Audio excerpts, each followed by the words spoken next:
Thank you so much for staying with us.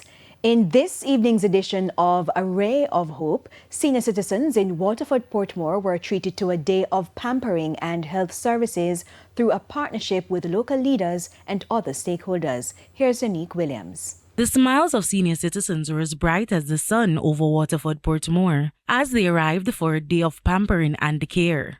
It was not just another day. It was a celebration of life, dignity, and community. Well, it is good for the seniors, both mentally and physically, because some of the seniors at home not coming out, so they come out and they feel young because they get their hair done, their nails, and they get a little refreshments.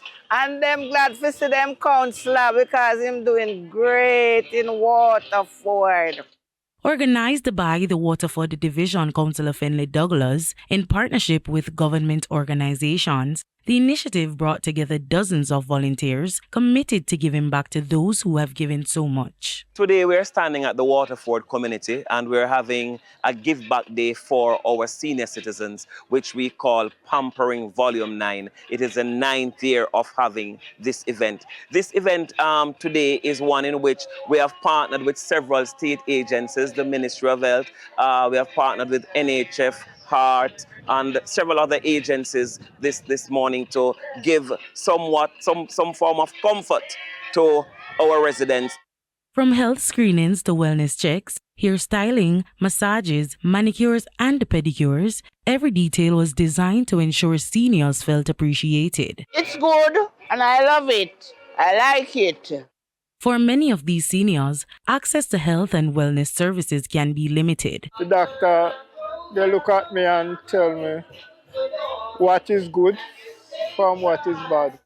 But today, they were the center of attention, surrounded by people eager to serve. We have observed that seniors today, how we treat them, is different from seniors yesterday.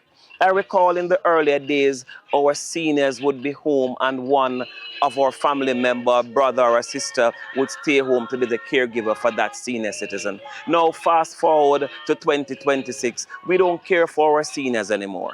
We see that they're cast aside, they're put in homes, and they're just there. Filled with excitement, the volunteers described the experience as deeply rewarding. It just feel like we're doing something great for the community. I know we respect our elders, so not too good for the elders then. Because without the elders, they can't have we. You understand? And we couldn't grow good. True. So we have to have the elders, so we have to show them love. And we have a mother, we have grandmothers, and we know they need our support. We want to ensure that they're happy, they are up to date. You know, we just feel elated doing this. With your Ray of Hope, I'm Unique Williams. Ray.